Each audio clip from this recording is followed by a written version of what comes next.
Just like the street lights lit this town, like a fire in a blaze, gotta burn it down. Can't be afraid to leave this out.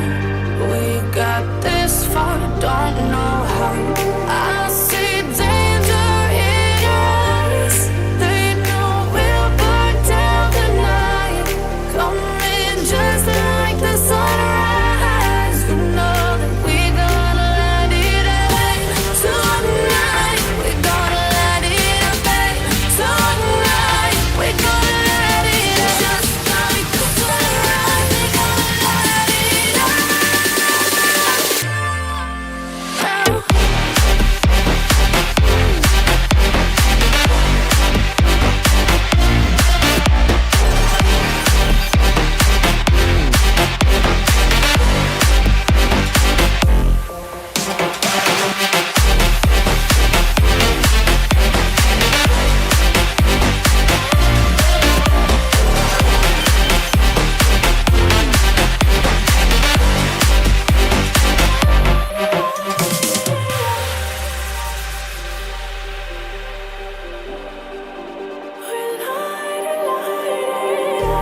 Just like a spark that's breaking out.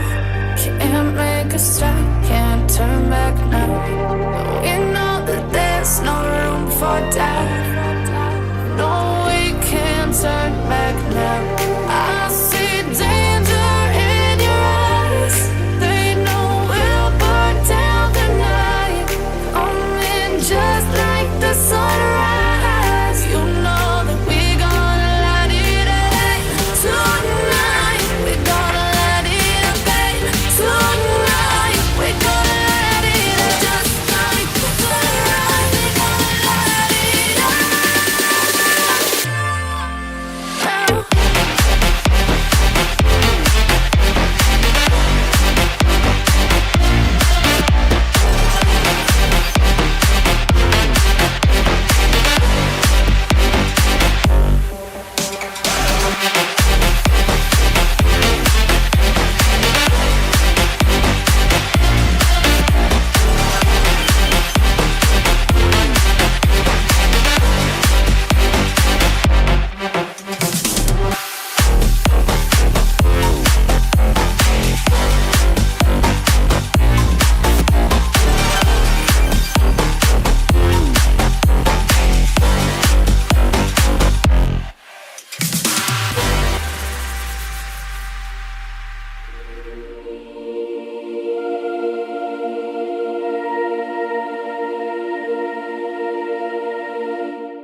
Hello, everyone. Happy Monday. Happy Equinox. Actual Equinox today.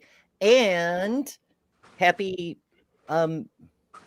double show morning, I guess. We just came over from doing Java and Jugs. We officially took over the damn show, and ooh, that was a damned good time. Welcome to Hot Topic, the mid-morning after show. I don't know. We're here, and many of us are queer. So hooray. Hooray. Yeah, we're talking poly stuff today.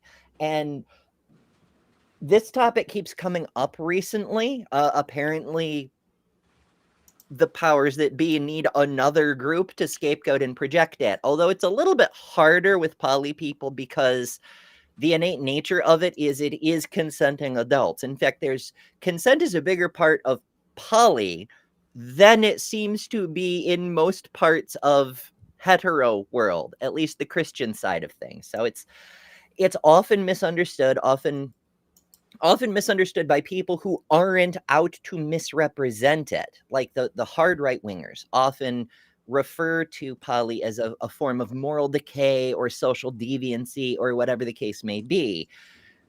But even the people who aren't hateful still get it wrong so often. So today I wanted to take a look at it. You know, several of us either are or have had poly experiences in the past, and sometimes they're good, sometimes they're bad, just like any relationship. But the nature of the relationship is so vastly misunderstood.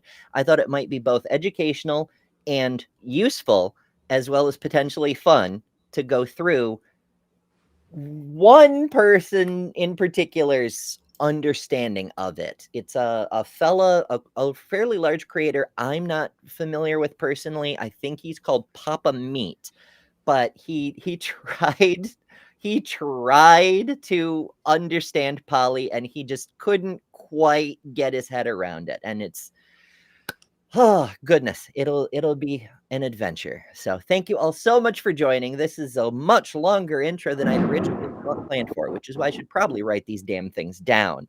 But thank you all so much for coming. It's lovely to see you all. And thanks to you folks for joining me. We've got Bree, we've got Jess, and we've got Miss Kelly King, the atheist queen of Detroit. Hello, hello, welcome. Even though I just saw you moments ago, how y'all doing? Good. Things ain't really changed much. Yeah. In a few minutes. Kelly had to turn a lamp on because it's stormy and dark now in Detroit. Yeah, and it's all bright, and then the thundering in the background. I had to screen That some put me right to calls. sleep, girl. And I gotta figure. I might have to get some other equipment, get another light or something on my.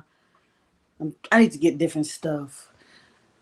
Oh, for sure. I am Lighting not dead is a broke, but pain. I'm a little I'm working paycheck to paycheck in this economy. So we'll figure out how to get some I stuff. don't even have that, sadly. But, That's what I'm you know, saying. At least I we're have doing that, our but that best. doesn't go for that.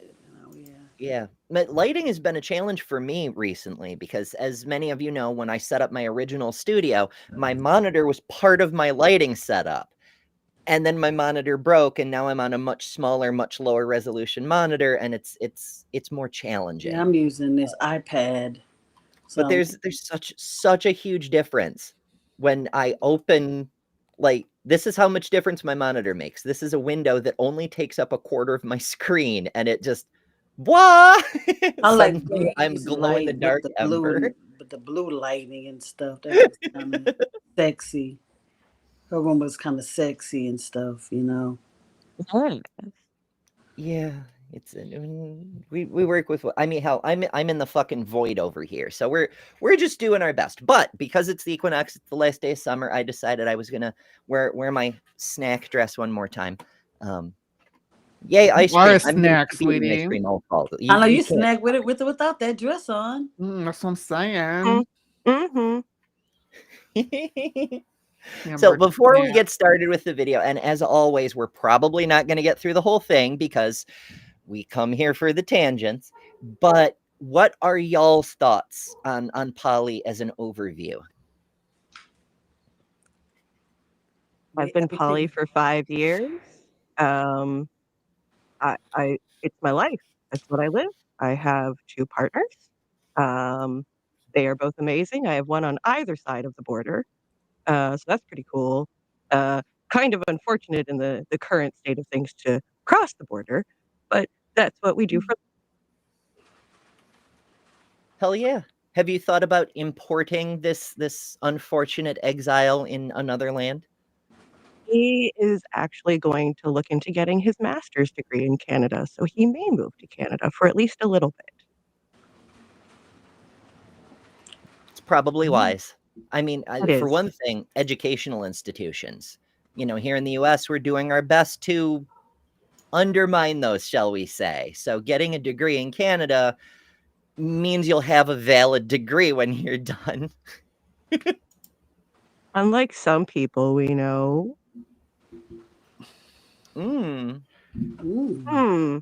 Patriot Bible College, anyone? Indeed.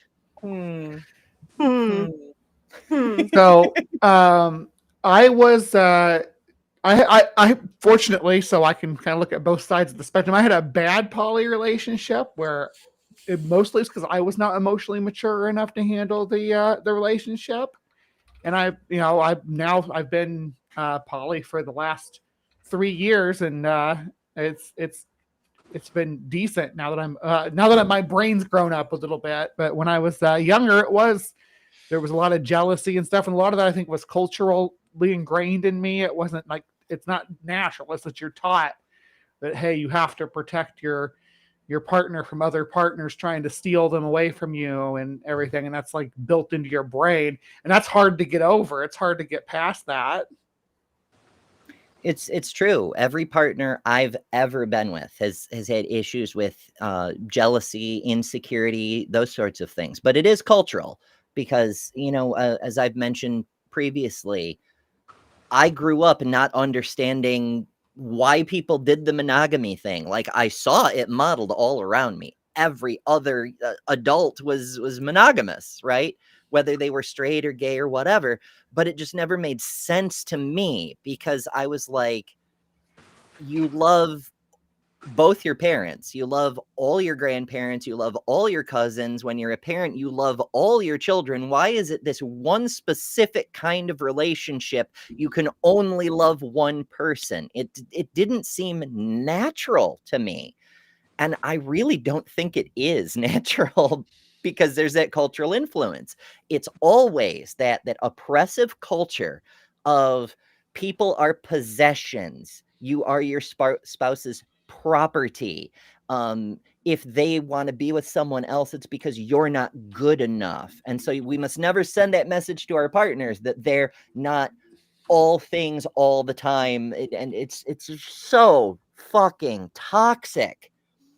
I do understand that some people prefer it. Once they unpack all that shit, they're like, I still would rather only be with one person or their one specific partner, whatever the case may be. And that's fine. I'm not telling people they need to be with multiple partners. Just from my perspective, the cultural monogamy doesn't make any fucking sense. I can't wrap my head around it completely. Now, don't get me wrong. I do struggle with insecurity. When I'm dating someone, I'm happy for them to be happy with another person, but because of other experiences in my life, I have hangups about not feeling like I'm good enough. And people aren't often careful with each other people's hearts. And unfortunately, that's very common in poly relationships where they just kind of take it for granted that their partners will just be okay with whatever.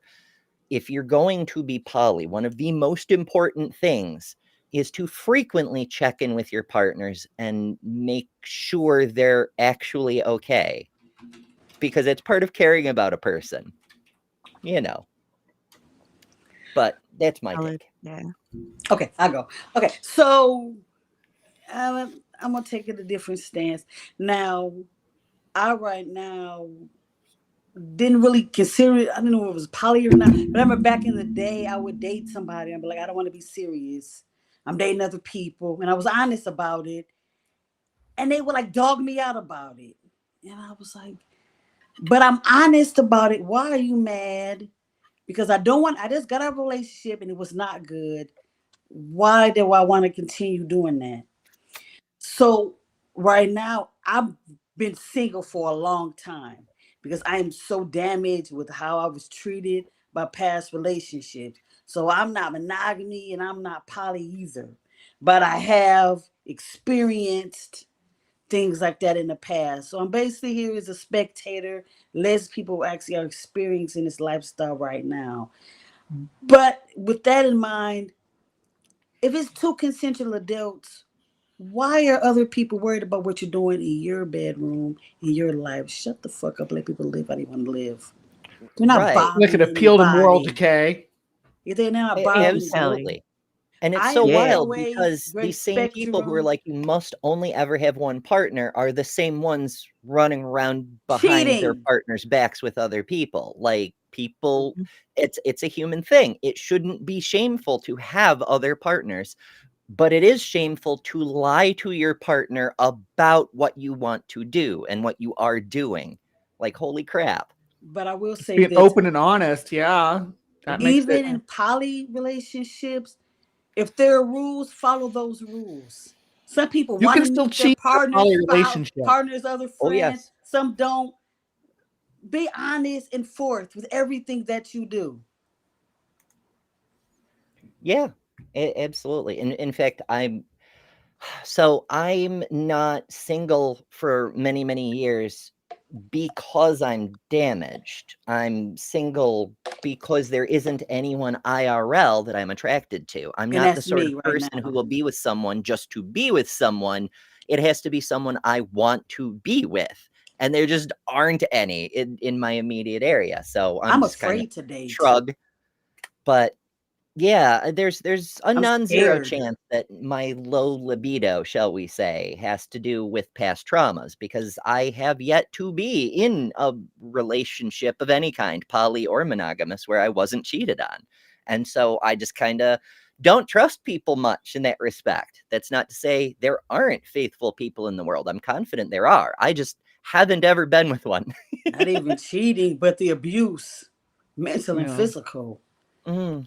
Where I'm Let's like, say oh my assuming goodness. that you can't cheat in a poly relationship is like assuming you can't be abused in a BDSM relationship. Yes, you can. It's all about communication.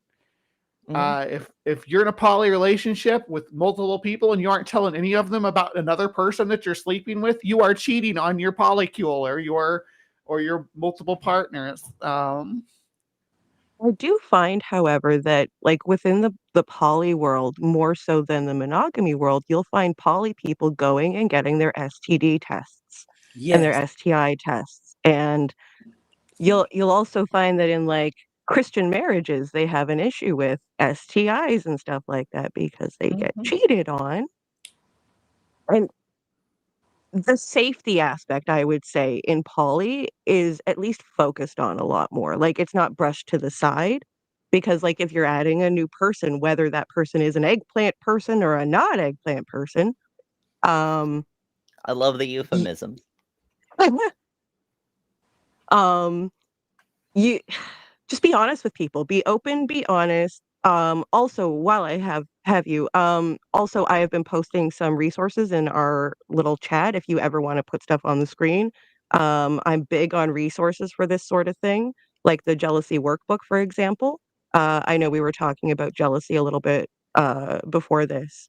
And it is important whether you're in monogamy or polyamory, I think, to work on jealousy aspects and creating a non-toxic environment for your partner or partners. Yeah. I'm Also, gonna I'd like to touch on another thing that you said, Kelly. When you said when you were younger, you were seeing a bunch of people and you were open about that fact. That isn't necessarily poly per se, yeah. because again, this whole one partner only ever thing, it's not only cultural, it's new. As recently as the 60s and early 70s, it was normal for people to date multiple people, and then you made a big deal out of wanting to be exclusive with a partner. It was the first step on that courtship path towards marriage, that whole going Courting. steady thing. It now it's like the first step, it seems, but that's recent. Back in the day, everyone was in open relationships until you decided to go steady or lock in or whatever fucking term you want to use. Being exclusive with a partner wasn't the default. It was a step in the progression of a serious relationship. I have a stupid story. So I went out with this guy, and so after we started hanging out and doing, adult things, and he let me know that I was not the only one. And so I started going out dating other people too. And it was like, no, I can date other people, but you can't. That Yeah. is I in want my poly what we women to call only the mess with me. OPP. That's how stuff gonna be Yes. spread around. What? It's called the OPP, or the one penis policy, wherein one partner is allowed to do that, but the other partner is not Yeah, allowed to do that. I had to be faithful. I was like, no, I can't. And I remember doing it for a minute. Like, what the fuck am I doing? I'm stupid as hell. But I did do it for a minute though. I didn't mess with nobody but this person. One penis policy. I know, it's fucking ridiculous, but it There varies were from group to group, right? Like there's some that are like, I can sleep around, but you can't. But other situations where it's like you're welcome to, even encouraged to bring other non-penis people home, just no penis people, which is what the fuck? The I guess emphasis yeah, on that's the penis. unicorn hunters. Yeah. Oh boy, Oh, the yeah. unicorn hunter. And I always make a joke about that I'm gonna be a unicorn. Well, sometimes I have- sometimes it's I always make it that can be another joke. penis person as long as they have great tits. Just I got a little for y'all. There's a website called Unicorns Are Us that folks can go to and get the story of somebody that has written an essay about why you should not unicorn hunt. And this is the perspective from someone that has been unicorn hunted, the ethicality behind it or the morals behind it and everything like that. And it is probably one of the most quoted essays in poly groups is the Unicorns Are Us essay. I don't think I've come across that one before. I have But not. it's just This Hillbilly says OPP this. sounds This diabolical. OPP sounds biblical. I love it. I It love does, doesn't it? Well, wait till I teach you Oh. about compersion. Do you guys know what compersion is? Right. Yes. That's my whole thing. That's why I never understood. I mean, I Oh, get Tsunami, like I'm the so personal sorry. insecurity, but the jealousy thing never. So this will come up in Mr. Meat's video, but I may as well lay it out now, and then we can just reference it later. This idea that being poly is inherently selfish because you're asking your partners to set aside jealousy so you can have what you want. It's not like that, really. Like the early versions of what we now call poly in the modern context happened because people would be seeing someone and be attracted to someone else, and being honest with their partner would say, hey, I'm really attracted to this person. And then if you love someone, you set them free, right? That's the whole thing. So the partner would say, well, go be with them then. And they'd say, but I want to be with you. And then the people who cared more about their partner's happiness than their own insecurity would say, I want to see you happy. You could be with both of us. And then the other person says the same thing. So if both partners are cool with you dating both of them, ta-da, polycule, Consent. because they Yay. want you to be happy. And that's the direction it works. That's the compersion, is you derive your happiness from your partner being happy, which to me should be the basis of every relationship, right? Like, you don't make your partner, even if you're monogamous, whatever your relationship status, you don't make your partner a cake because you want them to do you favors in return. You do it because you want to see them happy. Everyone does this, it just doesn't compute in relationships for some reason. Deviant has a question.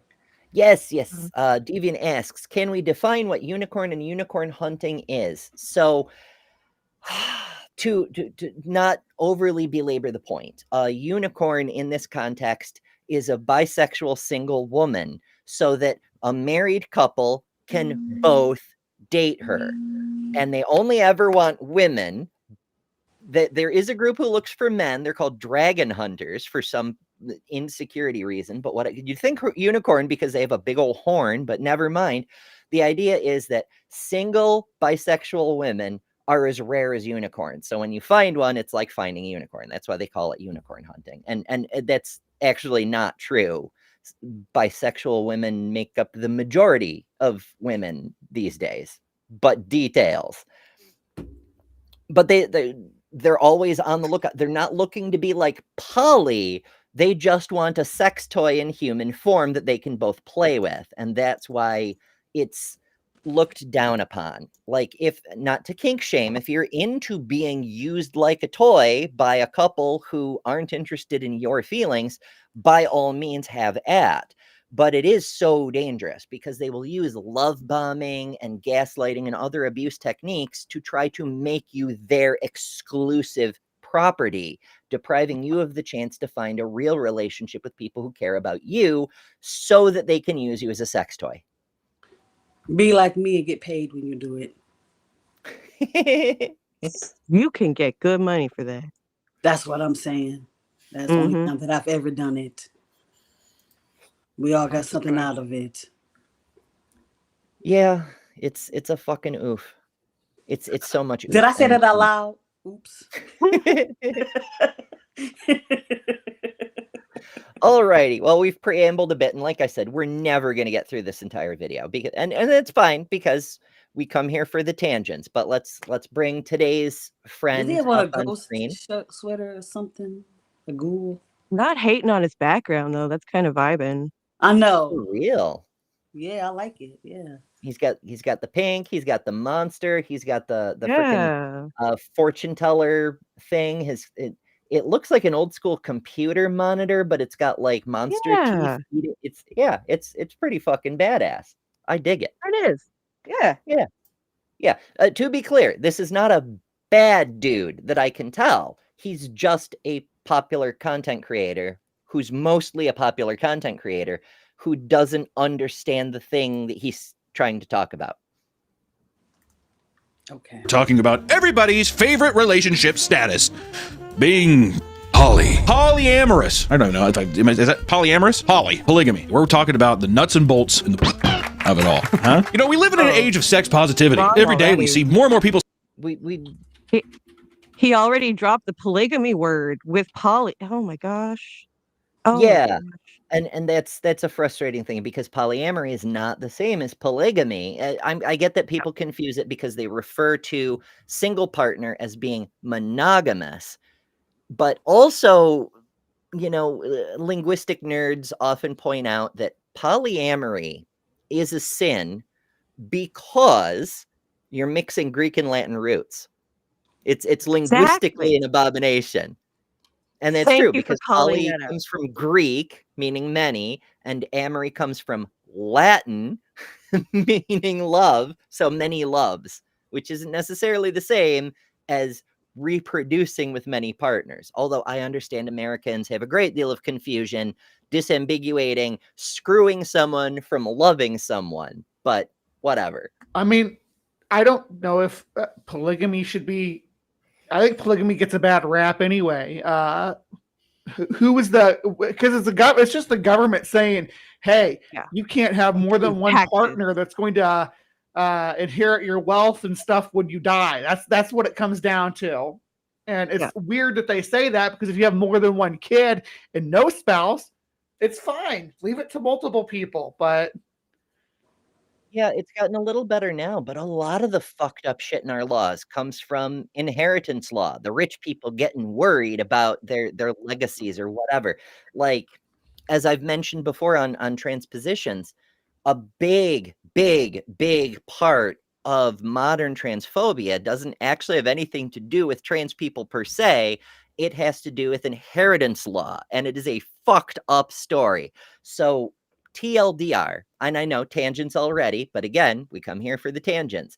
There was a trans man named Ewan Forbes, and he lived in the middle of the last century, and he lived openly as a man for a long time, went to medical school, became a doctor, etc., etc. He did lots of cool stuff. But then his older brother died, and suddenly his cousin became very interested in his legal status. Did he count as a man for legal reasons so that he could inherit his father's property, or was he still legally a woman and therefore couldn't inherit, and the cousin would get the lands and estates and titles and such? And that's what happened. That's what started making it a legal issue. I won't get into the whole case. That's a whole fucking story. But it was a big deal in the UK because what happens if the crown prince suddenly becomes a princess, or vice versa? You could have actual wars over succession because a person happens to be trans. So that's why that became for the longest time. England didn't care. In fact, the news coverage seemed to be largely pro-trans. It was only after it happened with a noble and it became an inheritance law issue, suddenly we're like, no, we can't have this, you know? It's fucking wild. Setting aside the traditional concept of love and relationships in exchange for a potentially more freeing and exciting. Traditional. Again, this is very modern. This what we call a traditional family is only since the post-war years, really. It's very new. It's, if you want traditional, then you are looking at poly situations. Granted, it's mostly the super rich people and kings who had like hundreds of wives and harems of hundreds more. but these girls' nails are on point, and by the looks of those rings, he can afford to support them both. So, what's the problem here? Yeah. Eating lifestyle, aka you get to just swap spit with everybody. Sinners, heathens, downright. Not everybody. Everybody. We just talked about that you can still cheat in a poly relationship. And someone asked why you would do that. I think people would do that, but do it because they don't want to have to vet their partner, and they just want to like, oh, I have this emotional response, and I want to bone this person right now. That's why people cheat in polycules, because the proper way to do it is to let your partners know who the person is and vet them properly. Screening for STDs is important, like Jess was saying. You don't just jump right into that, and people want to just jump right into it because of emotions. But it's not just everybody, at least not usually, not in a healthy polyamorous relationship. It's not.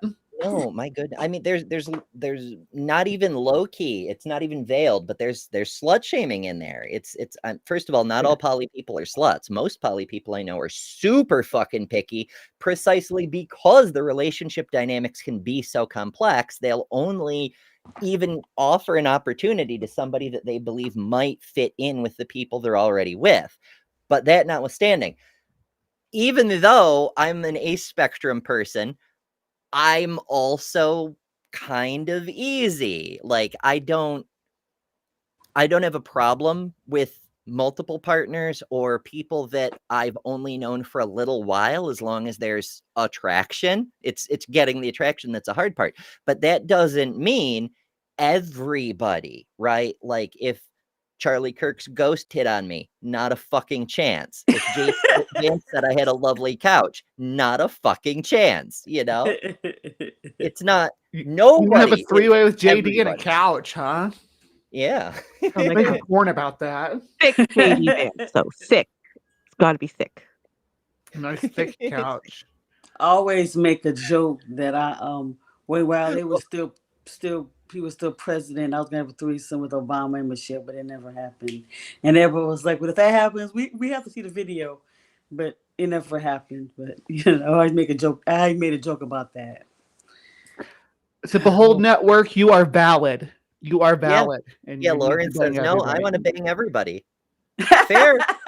You're valid. You wanna. Goobers. You know what, off the cuff before you even...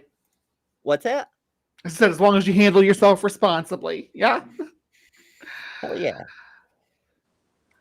Go into it. What do you think, Nick? As long as you're not hurting nobody, I don't care. But for me, I couldn't do it. Be too jealous. Thinking about his, As long as you're not hurting anybody or thinking about his seed. My thing is, I would definitely be like the third wheel. Yeah, they're having. And that's a big part of why a lot of people never even bother to explore polys, because they feel like they'll be the one that's left out or get used by their partner. And that can happen. There are people, it's not a feature of poly because, monogamous people do this too, but this whole, you'll be allowed to hold hands with me in public, but we're not kissing, this whole, it's borderline incel behavior. It's like I'm getting some attention from a partner, just not all their attention. And that makes me a little cuck boy or some shit. And it's not how it's not how it needs to work. Some people are into that kind of thing too. There's something for everybody. Feed into each other with Valid. that too. And reinforce Valid. each other that it's bad for your partner to have other partners, and it means you're a cuck. Exactly. That's like you were mentioned before. It used to be a woman would be courted by multiple partners at the same time. Hell, that's a central plot to the movie, to the story Dracula, is a woman being courted by multiple men.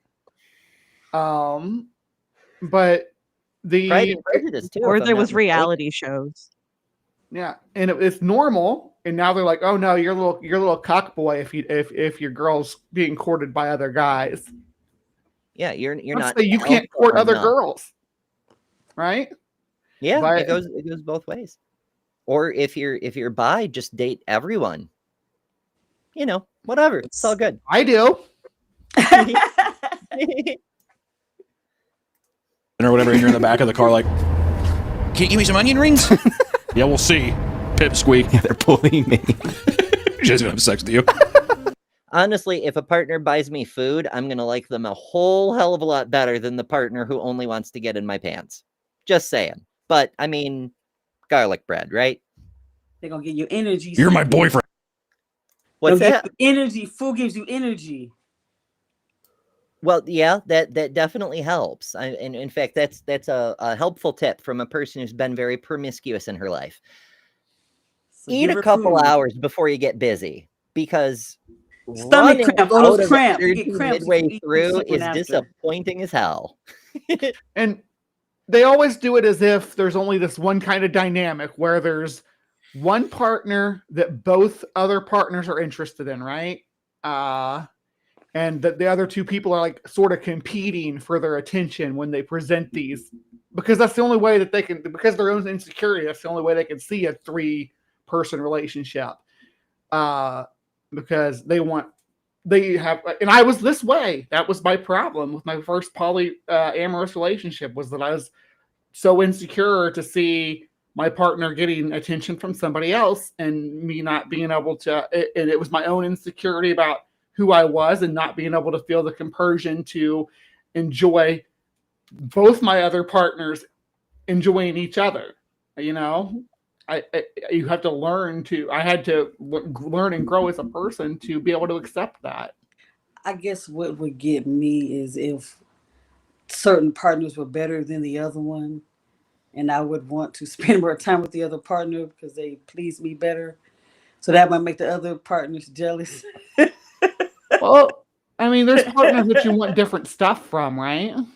I don't know. When I have multiple partners, Yeah, I it's got like, you. oh, this is the person I have, you know, this type of sex. Let's talk about sex. This is the partner I have this type of sex with. This is the partner I have that type of sex with. And when I'm with this partner and that partner, we have the 3 of us together in the sexual relationship. It can be, people satisfying different itches for you, and you need to be able to. We need to be able to, if you want to be in a polyamorous relationship anyway, which is fine if you don't, but you need to be able to handle your partner enjoying the company of another person besides you. Not only being comfortable with it, but you need to overcome any animosity you have about it. Otherwise, don't even try, because it'll just lead to problems. Ain't gonna work. Yeah. Yeah, and it's more than just sex, to be clear. Mm-hmm. Like, that's where a lot of these, that's where this fella goes on it, right? Oh yeah, and that's a big issue. Is so many people are so hung up on sex. Like, there's so much more to a relationship. Like every other relationship you have in your life, you like your best friends not because you're into the kind of sex they offer. You love your grandma not because she's a great lay. Like, there's more to people than what's in their fucking pants. You can have a partner you like to go hiking with, and the one you like to go to eat like junk food at trashy restaurants with. You can have multiple aspects of your life filled by different people. It doesn't have to be all by the same person. In fact, in my opinion, putting all that on one person, it can be exhausting. It's true, and that's actually a great example. As you know, I'm both an outdoorsy person and a theater nerd. It's very rare that I find another person who's into both, because the theater nerds, not famous for the liking to hike in the woods and up mountains and shit, and vice versa, the outdoorsy people, not so much for going to a musical. Okay. Has anybody else noticed that his background, the wallpaper is actually I don't know if this is a picture though, it's actually the carpet from The Shining? Oh, you would notice that. No, I do, since you said something. Yeah. Okay. I'm a horror buff, so I noticed that. It is a we do comment. love the horrors. Equus, am I saying her name right? Yeah. Has a question. Equus. And then so does Aunt Jir, but it's 2 comments. No, I'm sorry, she just had a comment. But yeah, Equus had a comment. What's the difference, if any, between being polyamorous and being a swinger? Is it just a different label? Okay, there is a difference, and it's another one that a lot of people get very, very, very wrong. And again, you can call yourself whatever the hell you want, because labels are what we make them. But if you want to talk like in the culture, a swinger is not a poly person. They will often get mad if you call them a poly person. They have a single loving relationship with a single partner. They just screw other people. But it's very important to swingers, generally speaking, that there not be an emotional connection. If you start to catch feelings for somebody, you've got to cut them off, because it's important that you only feel something for your actual partner. So swingers screw around, but they don't date around. Whereas poly people, they can or not have the adult intimacy part, because they're having full relationships with other people. And the intimacy may or may not be a part of that, just like it would with any other full relationship. Yay. And paid the electricity bill. I'm just happy to be here. You know what I say? I say this. You know what? I bet there's some people out there where it works just fine. I think in a lot of regards, I think it's a lot of bullshit. Everybody that I know has been in a poly relationship. They've broken up because one of them ends up putting someone behind their back. Yeah, it's As is often true in monogamous relationships. Isn't that most monogamous relationships why they break up too? I mean, So that it's I mean, it's a yes, human it's problem. true that a lot of poly relationships end because of cheating, but a lot of, I want to say hetero, but that's not fair. A lot of all of, relationships end because of normie cheating. I think is the best way to put go it. that way too. Everybody, all. Like the vast majority of divorces, first of all, over 50% of weddings end in divorce. And there are two main causes, so big that there almost aren't other causes. And it's money and infidelity. And it's usually both. Occasionally you do get domestic violence or abandonment and stuff. And those are serious issues. But like you can sprinkle that into either of those other ones too, right? It could be financial stuff, abuse. Yeah. lot of overlap. Yeah. weird. It's supposed to be this open thing, but it's. For example, in my case, all of them, you know, it was money and infidelity and abusiveness and etc. I don't know. You can't escape that primal jealousy. You know what I mean? Our monkey brains, we can't handle it. And every year, that's what I mean, is like, because you can't wrap your mind around it, meat guy, doesn't mean that's the default for humanity. Like like I said in the beginning, the jealousy aspect of it, it never took root for me. It never made sense for me. It's not I mean, granted, I am neurodivergent, but it's not the human default. It's culture. It's indoctrination that you should feel jealous, you know? And the programming is hard to shake. Polyamory continues to grow in popularity, likely due to its rise in representation in popular culture like TV, movies, and dating apps. Hey, representation matters. People see a thing and they're like, oh, that's a thing. The way I've been feeling, that's a real thing. I'm not just a freak. Weird how that works. This is a very empowering scene. I don't know why they're showing that as if there's something wrong with it. That with Zendaya, the boys, that's a very powerful scene. This one? Yeah. I don't. She's in charge in that situation. Well, good. Yeah. Do you know what movie that's from? Assuming it's a movie. Shit. Now off the top of my head, it's been a long time since I've seen it. She was like, it's been at least 5 years ago, right? I don't know. I'm old. Time doesn't work the same for my brain anymore. Speak for yourself. I really do like the depiction, though, because so you can be my backup brain, Kelly. Please, I need someone to reboot my system. Oh, is that you be shit out of luck? SOL with me. Oh my. But I do like the depiction, because so often we see poly depicted as a man with multiple partners. And it doesn't have to be that way. It's not just rich aristocrat with a harem, you know? That's why they're so offended by this, because it's not an aristocrat with a harem. That's the only acceptable way to having a woman in charge of a three-way with two men, and having her be, and not them being bros foot roasting her or whatever, but her being in charge of the situation is people admit patriarchal culture is just offended by that. Like, it's disgusting to them, and they've been trained to have a psychological response of disgust to something like this. You know, those to men, call they're these boys both cucks or cucks. something. The movie's the movie's Challengers, by the way. Okay.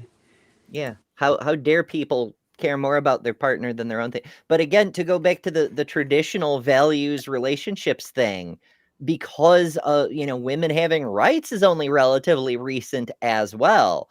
It was not that long ago that because wives were considered property, that a man would just openly have a mistress.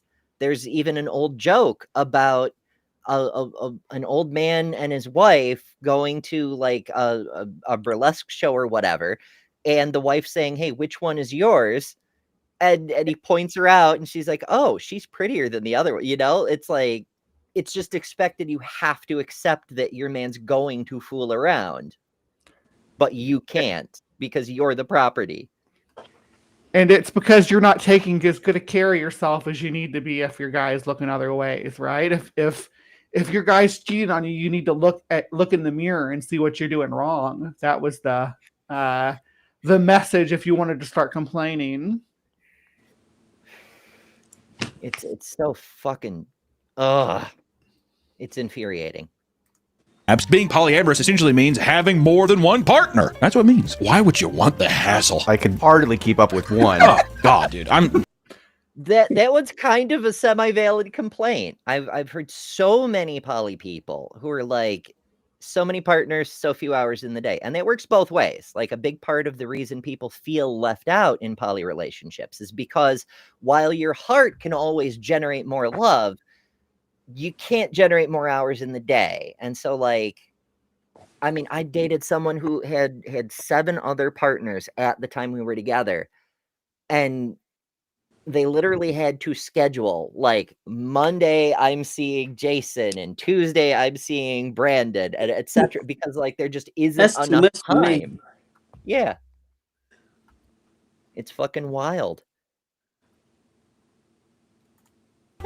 Relationships are very difficult. Did you even just sit there and be like, let's throw in another egg in the mix? Oh God, please, could I? Sleepless nights, please, could I please? For me, when I got Teddy, I was like, oh, I'll get Max as a second dog so they can be friends. Now it's just a bigger headache for me. I just want to say, I'm going to put out there. Oh my gosh, you can't handle your dogs being jealous. Don't even get into relationships. Dogs don't have complex emotions. They just, well, I guess compared to a butterfly, maybe they have complex emotions, but humans, you have the brain power to override your emotional responses or to program your own emotional responses through exposure. So you don't have to feel that way like a jealous dog. Oh, but working on our emotions is hard. It's better to just stomp our feet and throw a fit like a toddler till we get our way or something.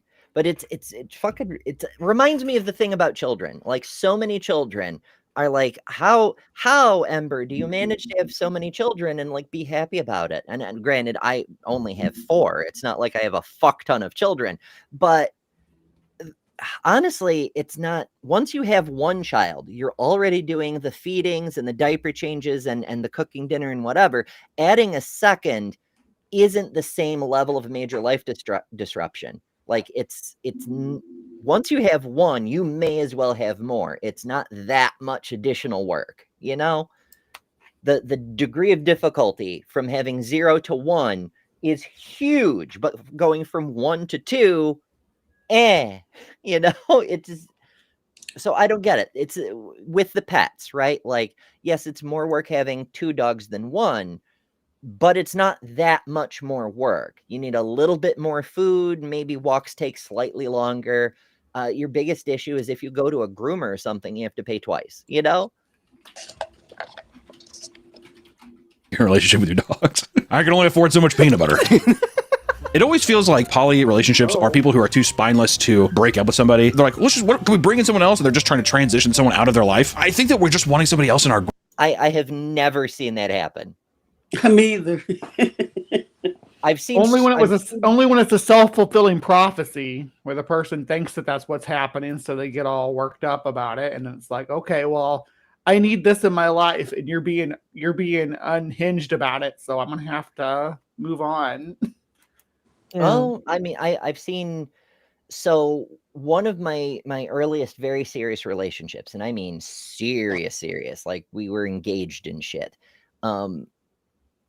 She started seeing one of my friends, and she didn't want to tell me about it.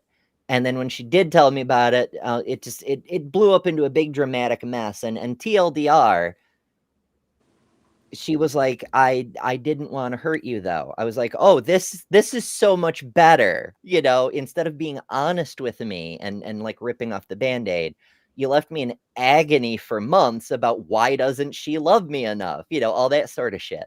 It was fucking awful. But because she had this idea that you have to be monogamous, you can only truly love one person.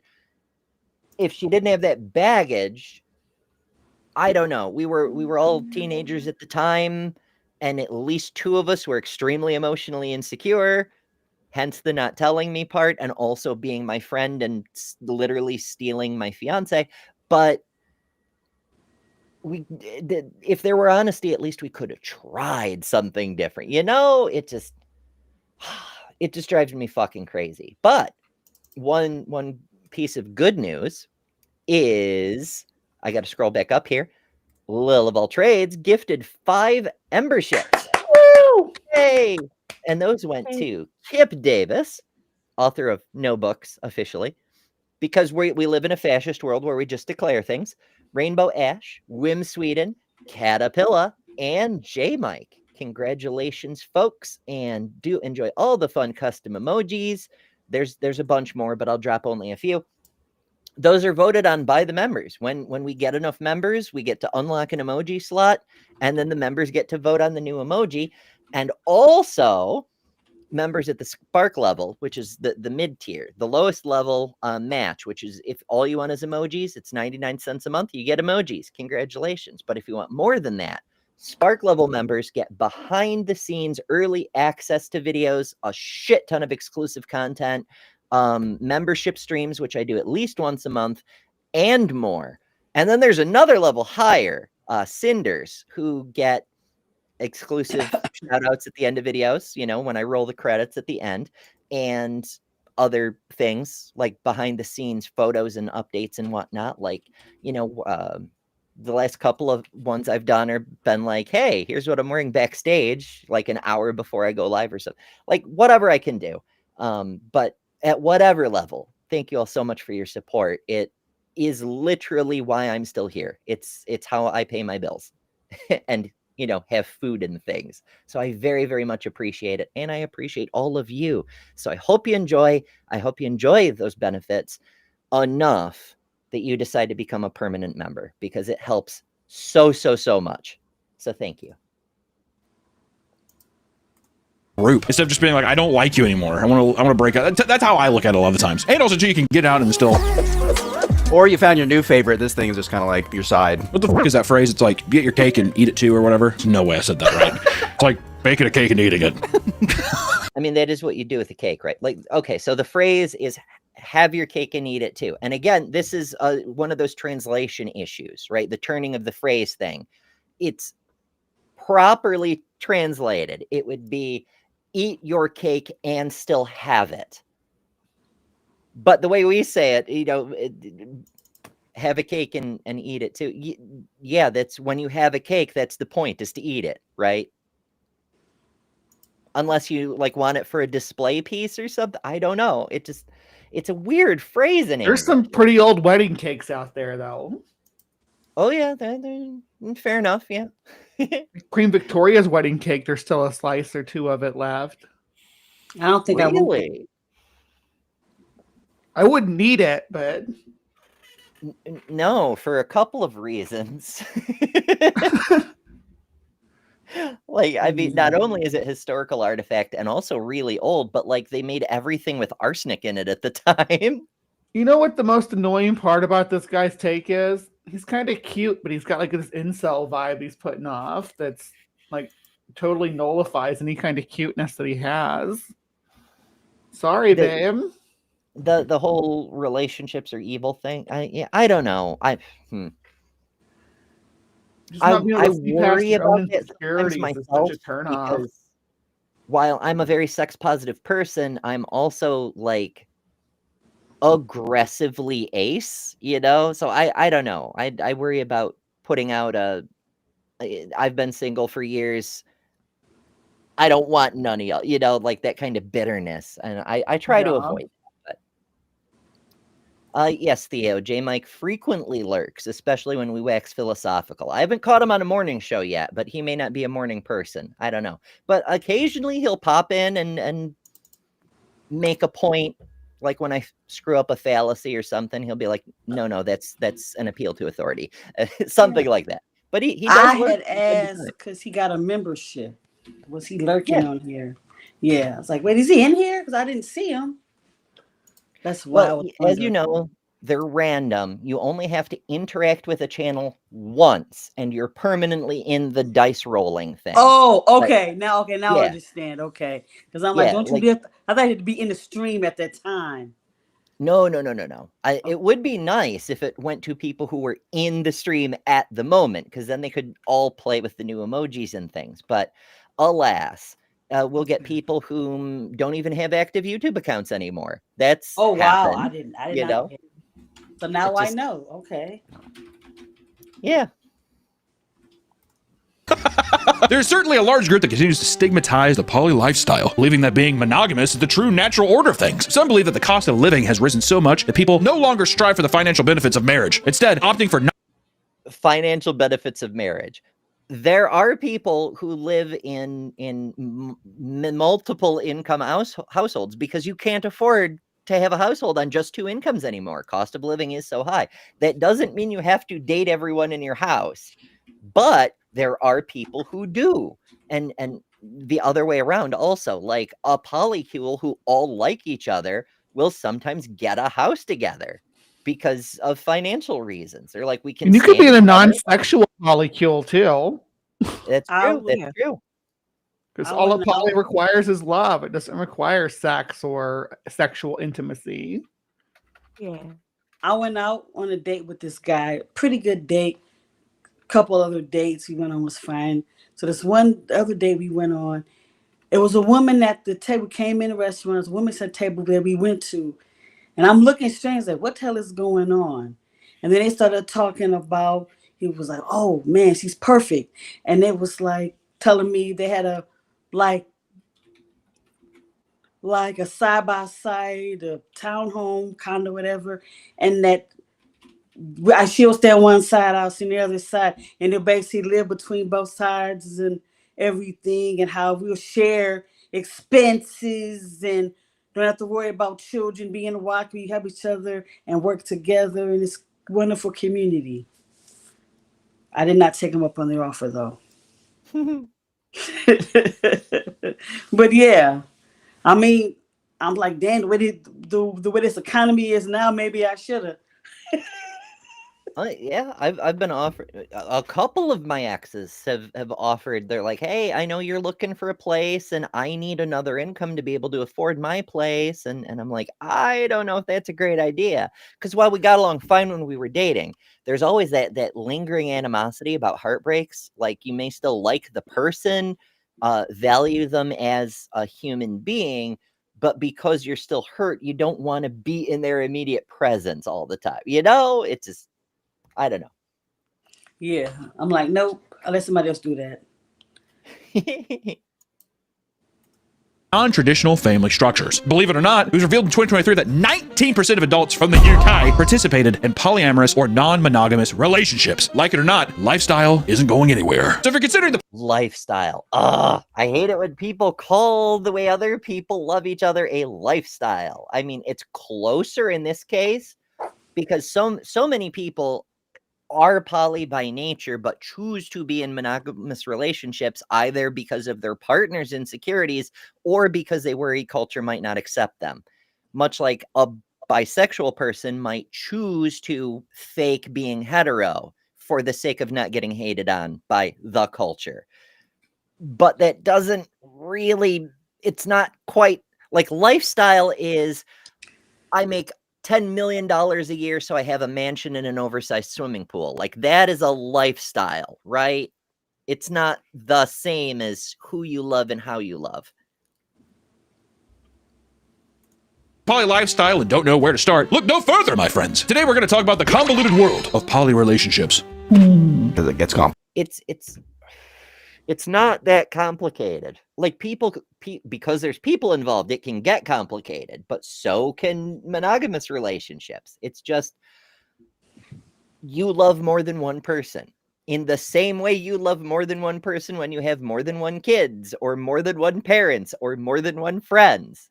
That's it, really. We've got a lot of vocabulary to review. Get your notebook and pens out because it's more convoluted than you think. These are the types of polyamorous relationships, my friends. 1, polyamory, right? This is one we know. I'm going to also probably pronounce these wrong. We just need to know that's usually what happens with these things, so don't know I'm supposed to tell you. Polyamory comes from the Greek word poly, meaning many, and amor, which means love. It's a lifestyle. The Latin word love. That's why so many people say multiamory, so it can, be just straight Latin, because mixing Latin and Greek roots, that's bad mojo. That's East Empire versus West Empire. And, we can't do that under penalty of law from the emperor we still follow or something. That entails having multiple partners. This type of relationship requires I'm not sure if the pink pulsing things behind us are supposed to be brains or intestines. Maybe hamburger. Ooh. A pulsing pink hamburger is always a good time. New euphemism unlocked. Oh no. Actually, that's not even a new one. Like when we were expecting my oldest, the person who ran the sonogram was like, so do you think it's a hamburger or a hot dog? And we're like, oh, what? And they're like, the genitals. Did they look like a hamburger or look like a hot dog? And I'm like, why would you describe our unborn child's anatomy in terms of food? What the fuck? But apparently that's the thing. Interesting. I didn't know that. I didn't either. I wish I didn't know that. Right? Oh, goodness. From all people involved on top of having its own unique set of boundaries and responsibilities. Doesn't that sound fun? In this arrangement, people are allowed to form new relationships outside the group. This information needs to be communicated to the other partners. And some groups require an open approval system and requires you to have their permission to engage. He's kind of blending a whole bunch of different things together. Like the way you go about having relationships is going to differ. Every group is going to be different. Every couple is going to be different. Like I know so many people practice relationship where they negotiate the boundaries with each individual partner based on both of their needs and limitations. There's other people who are like, here's a hard limit. We're like the homeowners association of a relationship. You have to do this. You have to get permission before you add another partner, even if that partner isn't involved with all the rest of us. Others who are like, I don't care, just don't lie to me. There's like every possible configuration is out there somewhere. And it's very individual. So to like lay it out as if these are the rules of how to be poly is very misrepresentative.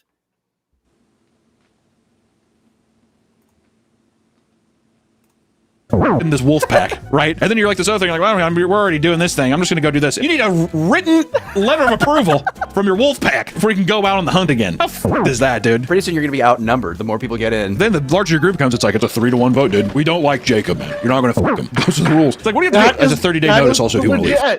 That's legit. That's how it should work. It's like, okay, we don't like Jacob. If you want to be a partner with Jacob, then go be a partner with Jacob. We don't want him in our polycule, right? That's how it should work. What is wrong with that? Well, it depends. Like if you're talking about bringing the person into the group, like a panmixia situation where everyone dates everyone else, then everyone should get a say whether they want to be involved with a person. But if you're talking about, like, say you're having a relationship with another person who has a relationship with another person, but you and that person aren't dating, and then you also want to date another person, then maybe your existing partner gets a say that depends on your boundaries between each other. But that partner's partner, your metamor that you're not dating, they shouldn't get a say because they're No, not that going to be wouldn't be. dating the new person, you She know? was talking about like a polycule, I think. Yeah, but those come in different configurations. It isn't always a panmixia situation. There's, in fact, I've never seen a panmixia situation in my experience. It's usually one person dates 3 people, and each of those 3 people date 3 other people, and so on. And it's more like a spider web, one of those organic carbon molecules where it's individual dots with lots of covalent bonds spreading off of them, rather than everything connected together. So it Yeah, varies. someone in my polycule that has actually done like a graph map of everybody, and it's kind of ridiculous, but kind of awesome at the same time. And I love the extension. Like, I'm not dating this person. Um, it's like the metamor of my metamor, twice removed. Who knows? The polycule chart is fantastic though, and it makes things easy to explain it to other people because then you can just show a graphic and not Poly have to explain. Yeah. I'm going to start if I ever start dating again and I end up in a poly situation, I'm going to start referring to metamors twice removed as my downline. Yes. That's I love it. that's the one question, or maybe something I was always curious about. So let's say you're in a poly, and that's where your goal is, but then you can't seem to find more partners. So you be like, damn, everybody else having fun on this Friday night. I'm by myself. I mean, There's it's definitely oh, sorry. I You was go just ahead, going to Amber. say it's like a family tree. People like have this inclination of wanting a graphical representation of how everybody relates. It can get tricky though, because you can also end up with multiple partner polycule situations that aren't panmixia, where, you know, people won't necessarily be dating each other.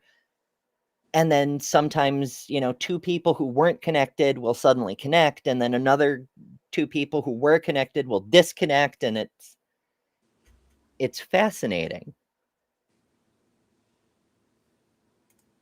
Don't forget that there is the $250 deposit fee. It is what it is. So what if you start growing this pack and then everybody kicks you out? That is how it has to be. Because also, too, I'm going to say this, in every poly group, there's just one, like, pig. That everybody is like, oh, I like this person. You know what I mean? Because I would imagine a lot of poly relationships, if you're a poly guy and you like a girl, but then the rest of the guys, are they gay for each other, too? Some of them are. You went on that one, though, remember, where they were, like, testing it out to see if you want to, like, fuck them? Oh, I never went on a date. I thought you went to dinner with them. No, they offered. Oh, they offered Yeah, it. that's as far as it got, and I think the next day I was like, nah, it's not for me. But you were considering it for a second. Well, the whole thing was like, he wouldn't fuck you, but he definitely wants to touch your balls. I just feel like there's like Why the sound effect there? It's like it's low key homophobia, you know? It's Yeah.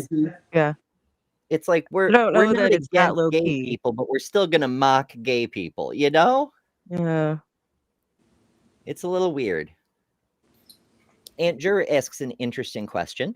What's everyone's opinion on whether or not polyamory is in the LGBTQ plus umbrella?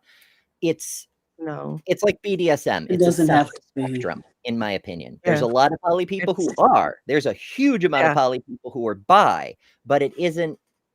There's overlap, but they're not the same thing, in my opinion. Because No. you can be poly and just have heterosexual relationships. Yeah, quite Yeah. easily. I don't think also like it's not something that you're necessarily born with, like your sexuality as well. I think there might be a rabbit hole there to go down as well though on that. But yeah. Well, I don't know. I mean, it's a tangent, and people do come here for the Yes. tangents, but I personally have a suspicion that humans are born bisexual, and it's cultural programming that causes people to filter into heterosexuality, and then you occasionally get the counterculture people who are like, you're not going to tell me how to live, who wind up rejecting the indoctrination in the programming and wind up straight homosexual. But that's a psychology thing, and I'm sure people who study psychology would have a bone to pick with that opinion, because it is very biased. It's from my own perspective. Like, I see the world through the lens of a person who is bi, or pan, or however the fuck you. I don't care about your genitals. Are you a good person? Are you an interesting person? Are you a caring person? You know, that sort of thing. Some people right, do get hung up on genitals, but how much of it is Lovelies, I'm going because to drop out to the side chat. We'll see y'all after. Okay. No, all I right, gotta go be eat in your something. Hey, I will Bree. be Gotta in eat. your side it's valid. chat We've been on for air your between the charlatans two shows web. for a long time, but thank you for Yeah. joining. We love you. Bree's got Charlatan's Web coming up tonight. I will be in a side chat with that tonight. Yep, Yeah. Bells on. Be me and Stu Mommy. Yay. Oh, Absolutely. I definitely will be there then. Excellent. It'll be Um, neat. Charlatan's Webs are Yeah, I so love far, that. anyway, they're always fun. Now yeah. I'm gonna say this: you missed out a good plug. We talked about Tangent. You should have plugged your T-shirts and stuff in. Can't believe you left that open. Didn't even do it. You know, if I plugged everything at every opportunity, But that was a perfect opportunity, though. and And you if you know, like if to It's your plug show, your if everything T-shirt. you with want to every Plug plug it some in. stuff, Now we head on want to over plug to your Tangent shirt adamandeve.com and in. enter code word Brendley at checkout for 50% off almost any one item, 6 free movies, 3 free gifts, and free shipping on the whole order. As always, Not plugging that not in, plugging sponsored. your stuff, your T-shirt Stole it. with the Fine. tangents. Okay, Yes, so plug that in. let's pop this up here real quick. Store. We have a store tab now, and if we go to the store, apparently we're only showing the hoodie right now. But if you follow through on the link, it will bring you, it'll bring you to the hoodie. But if you click on the name, in any case, go to betterthanumber.com and you can just go straight to the storefront. But that was the window I had open. We have 3 items in the store right now. We have the "You Are Better Than Religion" sticker. We have the "I'm Just Here for the Tangents" sticker, featuring the tangent emoji from the channel emojis.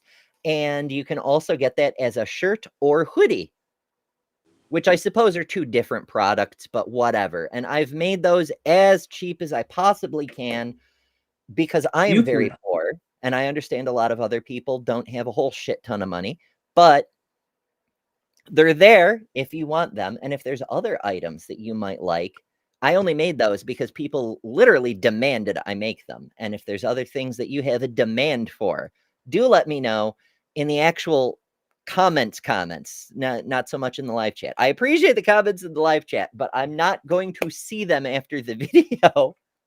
So leave it in the comments or send me a message somewhere or whatever, and let me know, and I will consider making more stuff for the store. But we do have a store now, so hooray!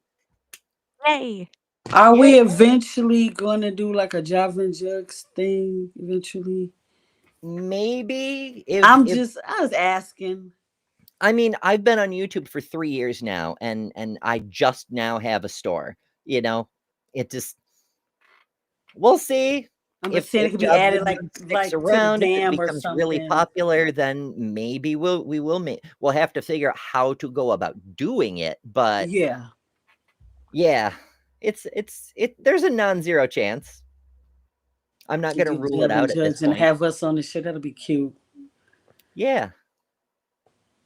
Oh, it'd be super. I may actually get Java and Jugs merch. I mean, I'd That's what like I'm to have my saying. own merch, but again, very poor. I can't afford my own fucking product. But Well, I am going to be buying a Tangent shirt. I will say that. And if we get a Java and Jugs, I will get one of those. So, yes, I will try to support everybody in our little close-knit community. Hell yeah. We do what we can when we can. Because we have to get a woke bitch shirt. God is a woke bitch shirt. Maya has to have one of those. So we can wear those too. But we all need like crowns or something, right? 'Cause, like, yes. so we like, of course, then we might end up changing the name of the show again to be like, eight queens or something. I don't know. I mean, I don't I know. am the atheist queen, Detroit atheist queen. I Yeah. reign without religion. Yeah. Okay, let's see what else this man is talking about. Oh, that's right. We're doing a thing, aren't we? Yeah. Thing of you like in your room, like drinking wine, being like, "Go on." Could you give me a day to think about it? Could you give me a brisk 24? This means that even in a relationship involving multiple people, it's still technically possible to cheat in the established rules if the established rules are broken. So if you go on and fuck somebody else, they're like, you just cheated on all of us. And then we move on to polyfidelity. It's another form of polyamorous relationships in which those involved have agreed to not expand the relationship beyond the initial group. Right. Closed partnerships. That's a valid thing too, because the only thing poly means is that you have more than one partner. You can have any kind of relationship style. Like swingers have open marriages or whatever. You can have open poly where you can take on more partners, or you could have closed poly where you date more than one person. You're in a relationship, marriage, whatever, with more than one person, but it's just those people. We see this a lot in like sister wife situations, as a for example, where there's multiple spouses, but that's it. Nobody is allowed to date anybody else. It's just those people, Choosing to stay more exclusive. This is the tighter knit wolf pack, right? You howl together. Also, in polyamorous relationships, they probably say that too, because they're just like, we don't want you f***ing some random person and then bringing that disease back into the group, which makes sense, but yeah, that's a very big consideration with the random people thing. The random, I mean, that's a valid consideration for anybody who hooks up with random people. But like in a poly relationship, there's the additional worry of what if your partner brings home something, So health And is that's a big why we fucking make deal. sure, yes, that our doctor knows that we are poly if that is safe for you, because that will let the doctor know that you may want additional STI tests throughout the year than what they would normally do. So if you have that sort of open dialogue with your doctor on your sexual health and how that affects your own body, I think it's really beneficial to go into everything like that. Like, here's my last STI test. If you want to see it, you can see it. If you don't want to see it, you don't have to, or you could. Most people that I know have been like, yeah, here's my paperwork. If you want my paperwork, it's been a very positive experience in that regard for me. I used to literally do that when I'd start dating someone new, because I was a commercial driver. I had a full physical and tests and things every 6 months. So I would just like present my papers. I'd be like, look, I'm certified healthy. It was more as a joke, but like it was also useful in a practical sense, because I would be like, look, here it is, also a little silly still. You gotta get tested to get in the wolf pack. Yeah, exactly. Also, trying to act like in a poly relationship, whatever, trying to act like, we're the clean ones. Imagine me, blue hair, my eyes are even more gone. I don't want someone else, I don't want someone else's spit. You know what I mean? Got Cheeto dust all over. Poly people are often, again, people differ. There's horribly unhygienic people in every group of people, but poly people tend to be more hygienic than monogamous people who just take it for granted that no, we don't need to, clean ourselves off after sex, because what could possibly happen? I only share one partner, sort of thing. And that's how diseases happen. Mm-hmm. My like hands in my shirt. Common polyfidelity setups include a triad, where 3 people are involved with each other romantically and sexually, or a quad involving 4 people. A triad is not to be confused with a V, which is when one partner has 2 romantic partners that are in no way involved with each other. In a V, I always call those a hinge. I also called those a hinge. Mm-hmm. Is it the same thing as a unicorn, or is it different? In a unicorn situation, it's well, it depends. Like in Yeah. a traditional unicorn situation, you're the sex toy of both partners, because the man wants an additional plaything and the woman is only allowed to play with women because of that one penis thing. Oh, So you're both wow. their sex toy. But it isn't impossible. That's the reason they look for a bi woman. But it isn't impossible that you could be like a mistress to either partner and not the other. That's a thing that could happen. So unicorn cannot be a bi man. I'll be a dragon. Oh, there'll be a dragon. Okay, that makes sense. Okay. See, I'm learning stuff. Thanks. I've been out of the loop for a So while. we strive to educate. Please, thank you. Yeah. Okay. Yeah. Hinge is the shared partner between the two. Are you keeping up? And many polyamorous relationships are hierarchical. Oh, fucking hierarchy. Oh, this is gonna piss me off. Many polyamorous relationships have a hierarchy consisting of a primary and a secondary relationship structure that dictates their priority. There it is. There it is. I'm gonna be at the bottom. So a way this is often presented is like planets, right? Like you are the planet, and then you have a primary partner that orbits you, and then you might also have additional satellites orbiting you further out, but they're less important. Or sometimes it's characterized the other way, like you're the moon orbiting the planet, but that planet might have other satellites. The visuals get a little weird sometimes, which is one of the reasons people often go with polycules, because molecules make more sense in some circumstances. But the TLDR is you'll have your primary partner, your nesting partner, who gets to veto all your other relationships because they get the privilege. And this is one of the bitches of unicorn hunting, is because the married couple's relationship always comes first over your wants, needs, desires, etc. in a unicorn hunting situation, because again, you are just a sex toy to them. Hierarchies suck. I'm, as you know, I'm very pro-human, pro-sex, and pro-human rights, pro-equality, seize the means of production, all that sorts of things. It really annoys me when people are like, what you need doesn't matter because this other person was here first. Fuck that shit. Bottom of the totem pole. Exactly. We're getting into it, but it feels fucked up that you are in this relationship and then they have a designated dog. You know what I mean? It's like, yeah, you get the sometimes. On a blue moon on Christmas. What about Kwanzaa? Do keep pushing your luck, pal. For example, a primary relationship may form between the two that spend the most time together. They may even get married, live together, and have children. And for the secondary relationship, they often receive less time than the primary, as well as having less influence in making decisions. I have a full relationship, and this is just... And that's great for some people. Some people are like, when you wanna, when whatever. Because I don't want to be with someone because they feel like they have an obligation to spend time with me. I only want to spend time with people when they want to be with me. Like it should be a positive desire, not a feeling of guilt. Fucking hell. But one of the big dangers of a hierarchy situation is people feel left out, like they're second best, and they'll put up with it because of internalized bullshit, like I'm not good enough, being, also ran as good as I'm ever going to get. I don't deserve better. All this baggage. It's destructive as hell. I am actually going to take this opportunity to bow out, at least for now. You guys are going till 1-ish? Yeah, we've got another 35 minutes-ish. Okay, I'll try and pop back in if I can, but if not, then thank you, everybody, and it was lovely being here.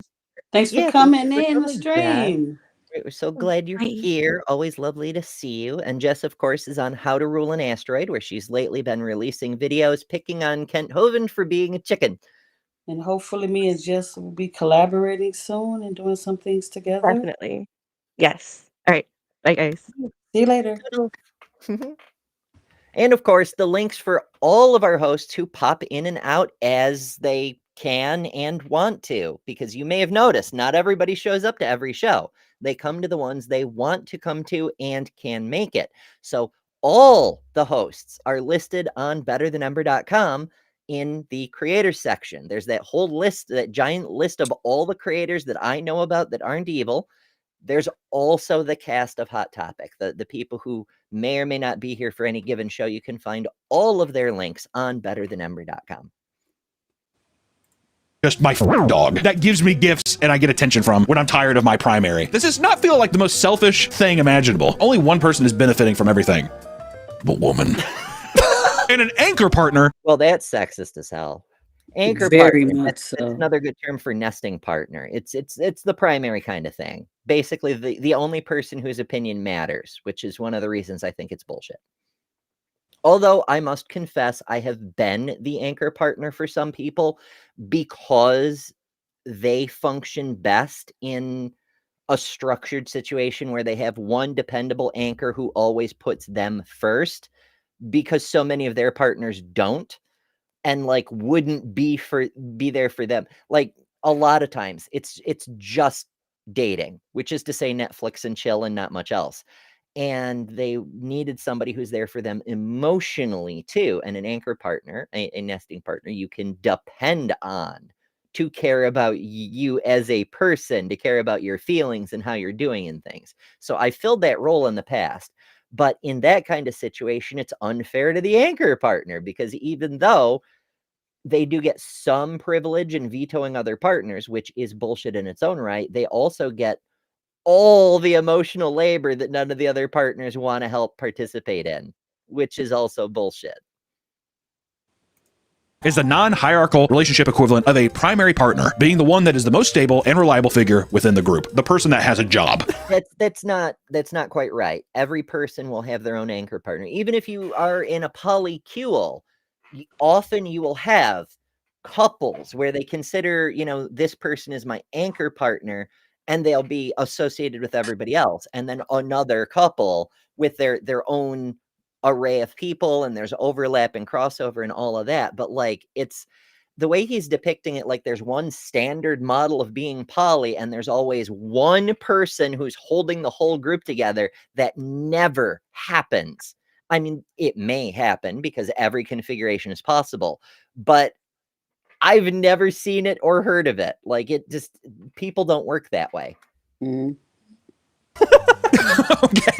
Can we at least say what it is? The guy who's working full time. That's the anchor partner. All right. Within polyamorous relationships, there are also those known as comets, which are people in the relationship that you do not contact nearly as frequently, whether it's due to conflicting schedules or distance to each other. Okay, I hadn't heard that term before. I never heard that term before either. Yeah, but that makes sense. Like a person who, like a comet, only comes around every once in a great while, but is a blazing beautiful sight when they're there. I suppose that would be me in most of my poly relationships, because often I was the one that only got to see a person every few months or something. But I burn bright and I dazzle beautifully and all that. And people should want to see me more, because I don't know, not to get That's why I come on egotistical, Hot Topics a lot. hell yeah. Actually, that term kind of applies here, right? Because like, Maya will pop in when there's a topic that intrigues her and she's free, which at this time of day, those two things don't often line up. But when Maya pops in, she blazes gloriously. And so, yeah, she's kind of like a comet for this show, for example. We love our comment. Yeah. Whereas for this one, because I have to be here to push the buttons, I'm more like a star. Ha! I'm the star of the show. Ha ha. But like, I'm like the gravitational center of this specific solar system, because I have to be here to push the buttons. Comments, aka buddies. I don't know. We can call it whatever cosmic thing we want to call it. That's what that is. Or no, it's not even a relationship. It's just they come over sometimes. They're coming. Pass by. There's also polygamy, which requires being married to multiple spouses. This takes place in the No. Polygamy, the gamete part. That's the thing. Is you're having sex and you may reproduce with each other. That's what that means. Is you're not just dating multiple people, you're not just having multiple sexual partners, but you may be having children with multiple people. It's a whole different thing. But you don't have to be married to produce children. I don't know how many times I've had to explain this to religious people. They're like, well, how are you going to have babies if you're not married?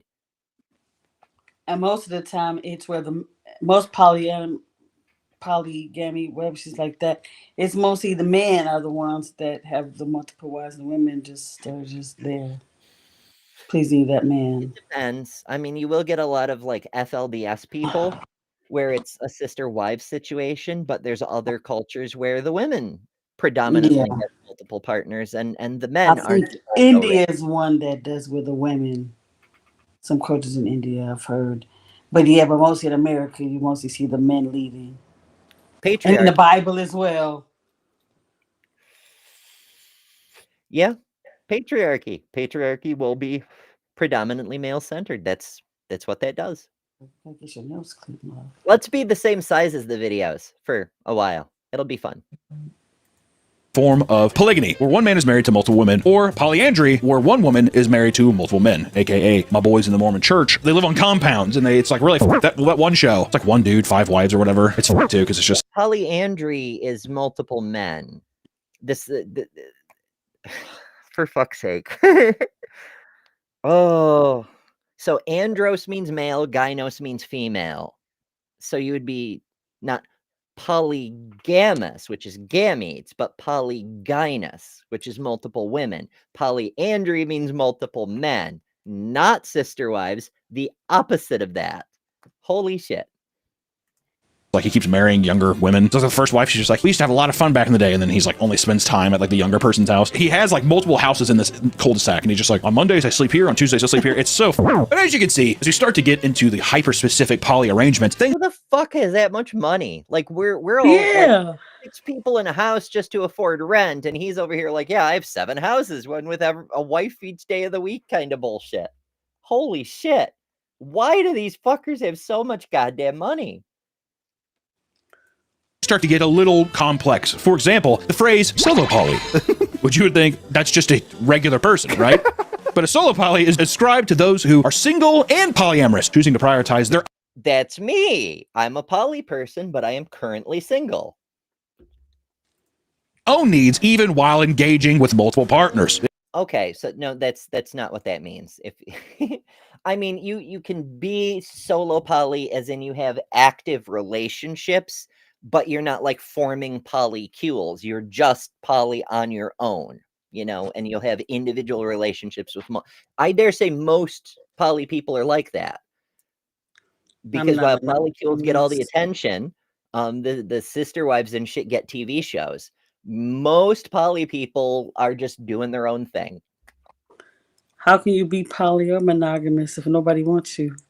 Well, I put it the other way around. I'm like, well, yeah, there's always that threat of insecurity. I'll get the intrusive thoughts like you're all alone because no one wants you.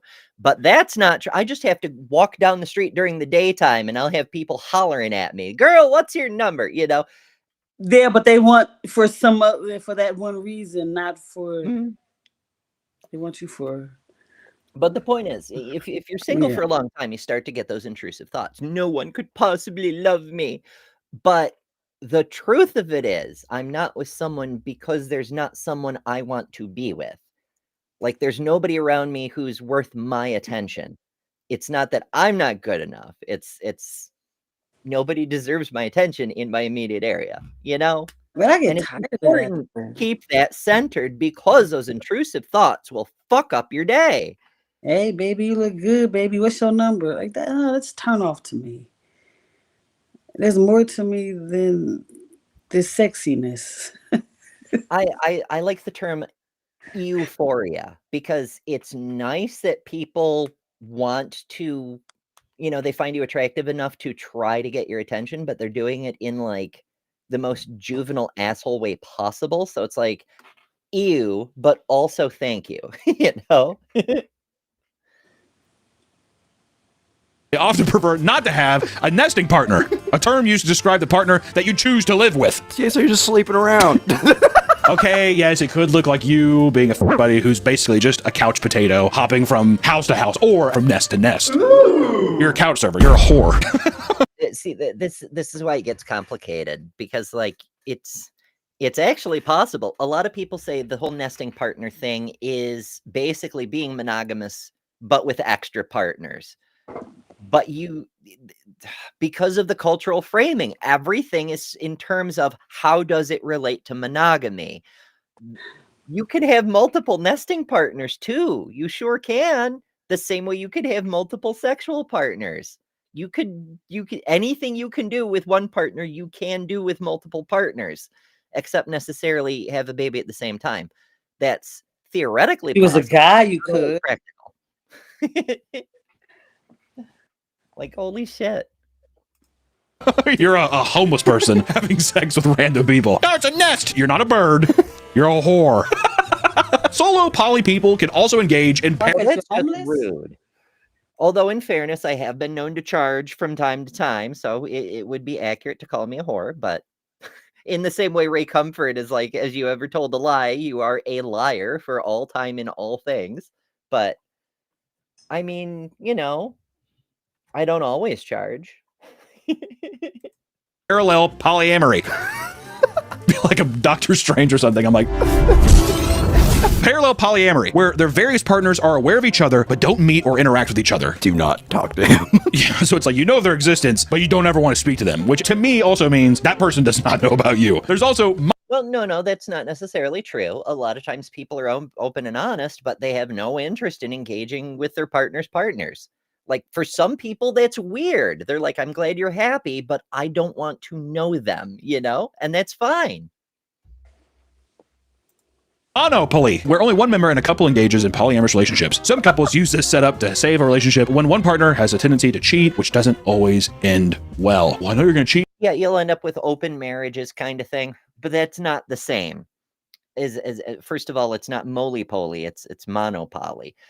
Sometimes a monogamous person will date a poly person, and it's difficult. They really have to struggle with insecurities and feelings of inadequacy and all that sort of stuff. But if you really want to date a person who is poly and you're monogamous, you have to accept that they are a poly person. And asking them to be monogamous for you is extremely unfair. But conversely, a poly person dating a monogamous person, knowing that person is not and will not make themselves poly for you, because that would equally be unfair, means you have to bear in mind their special needs in that circumstance if you want to date them. You can't just treat them like a sex toy. Like, oh, you're another partner. Like, you have to bear in mind they're going to feel differently than you about a lot of things. They'll struggle with insecurity. They'll struggle to understand compersion and all these other things. But they think you're special enough that it's worth the very high risk of pain, and pay that some fucking respect, you know?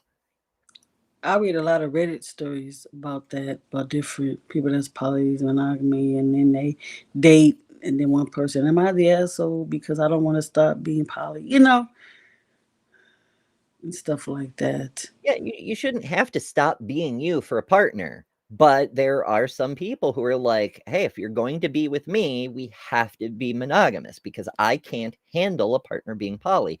And it's a decision you got to make. I'm not going to say you can't date a monogamous person, or that And a that's- monogamous person can't date a poly person, And or that's that they what can't compromise. That's what somebody else asked earlier about how can somebody cheat? Well, you could have somebody that's in a poly relationship, but they find somebody that wants to be in a monogamous relationship attractive, so they lie to both groups, the monogamous person and then the poly person, because they want their cake and eat it too. They want to mess with the monogamous relationship person. They don't tell them that they have a poly relationship going on. And a poly relationship, they don't tell them about the monogamous person. They can have both. I mean, depending on how you frame it, every single monogamous person who cheats is poly. They're just dishonest about it because they have multiple partners and they're lying to everyone. Like that's true. It works. Very much so. Yeah, cheating is Just cheating. be honest. Regardless of the relationship. Don't be somebody that's gonna want your lifestyle. Just be honest about it. Stop lying. Yeah, you can That's do what I whatever like. it is that you need to do to be happy, whether it's an open marriage or be honest with your monogamous partner that you're having like whatever. Just don't lie to your fucking partners or the partners you're fucking, whichever. But I love you, so go out there and do it. Isn't that just called a hall pass? I guess so, yeah. Wouldn't it just be like, yeah, go ahead? Unless he's just like, babe, you can't keep this dog on a leash. For those who reject normative relationship structures, there's relationship anarchy. This means that so long as there is mutual respect between partners, you can follow your heart and structure things as you see fit. Relationship anarchy has a negative connotation to many, as some will use it as an excuse to be selfish, cheat, and manipulate people. However, there's more to this life. A lot of people abuse the concept of relationship anarchy, and that kind of pisses me off too. Like, one person I dated, you know, we were both openly poly, and my partner, they went over to another partner's house for their birthday, and you know, it was a really, really new relationship, and they were like, hey, I want to go to this person's house for their birthday. Is that okay? Because it was a new relationship, so we were still feeling out boundaries and shit. And I'm like, no, absolutely, you know, have a great time. Birthday parties are wonderful, etc. And then, you know, I was going to see someone else that night. And so, like, partway through my date with this other person, I get a phone call from my partner going, hey, I only have a second.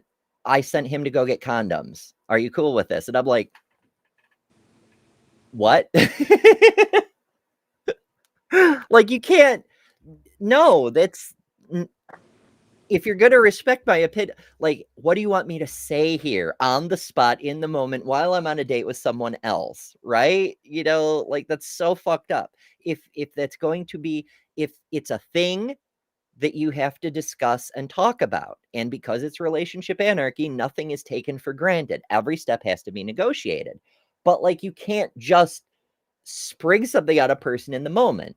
If you realize you're about to cross a boundary, then the responsible thing is to say, no, I haven't discussed this with my other partners, you know? Show respect for the other people you're dating, for fuck's sake. So yeah, some people do abuse relationship anarchy. But that doesn't mean it's inherently a bad thing. Just like anything else, it's susceptible to abuse. Lifestyle. Relationship anarchy can be, for example, building a family that consists of not only romantic partners, but platonic friends. A polycule, also known as a polyweb or a polyfamily, is the connection made among various people living in polyamorous lifestyles. Essentially, it's a family in which you are not only connected by your own partners, but your partner's partner, and so on. And not all members of the polycule need to be romantically entangled. It's important, too, of the words. Yeah, absolutely. Because like I keep trying to say, not every poly arrangement is a panmixia where everybody's, ideally they're all friends or at least on good terms with each other, but they don't have to be involved with each other at all.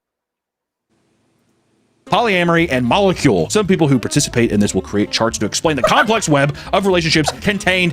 I enjoy some of these. But yeah, here's the foretold polycule, and I'll switch this back to a slightly bigger mode so y'all can see a little better. This is just the example we happen to pause on, but you can see you've got the one person who's got like many partners. Some of them only have one other partner. Some of them have a couple other partners off doing their own thing.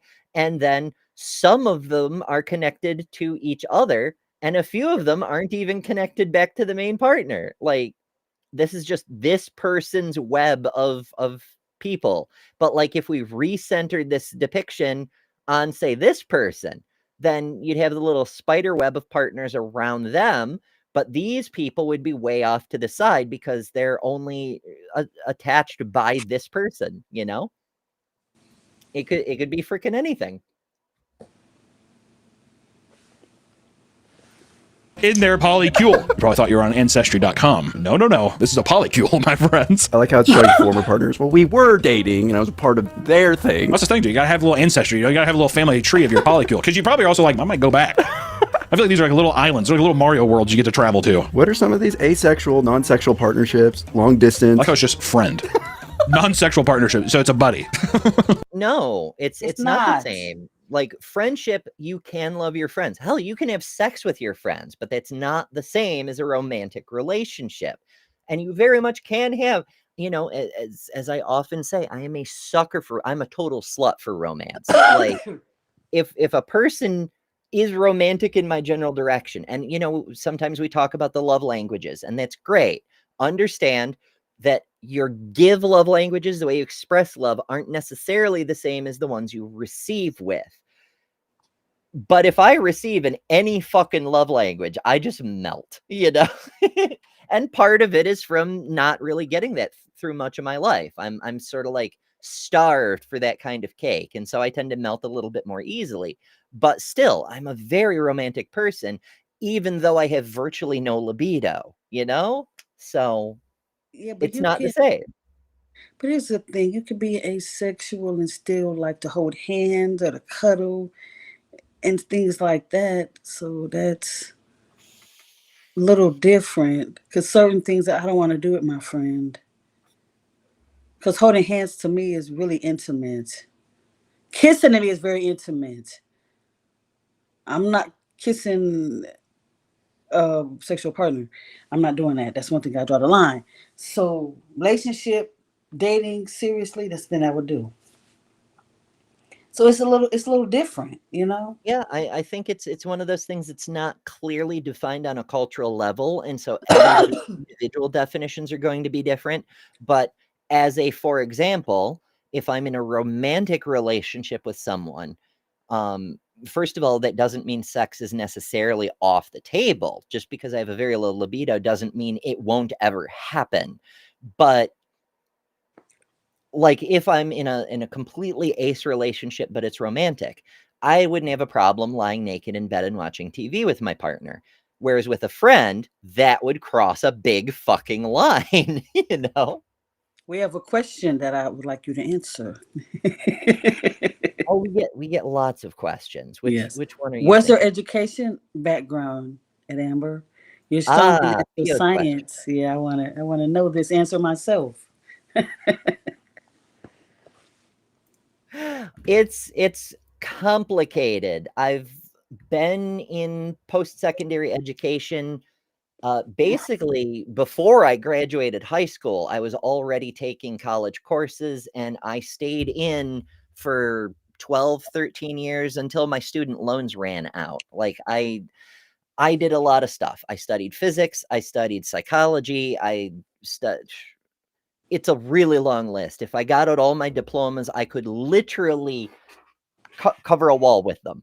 And in fact, I did at one point. I had a friend who like belittled my intelligence, so I took out all my diplomas, put them in frames, and put them on a wall, and you couldn't see the fucking wallpaper, which was kind of fun. But it's been a few years, so I'm more than a little rusty and more than a little out of date on many of these subjects. But I do have a lot of background in a lot of different things. Some of them are religious studies degrees, so it's not all natural sciences, but yeah, basically the only thing I'm really missing is a law degree, and that's because I finished my pre-law program and then found out there's a cap on student loans because I ran into it. I got into a law school, and then we went through the financing part, and they were like, "Yeah, you can't have any more student loans. You hit the cap."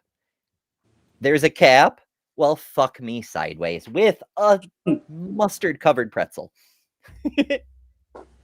So send super chat so she can go back to college and finish her law degree. Oh my goodness. Even the really expensive law schools, do you have any idea how much you need for that? Holy shit.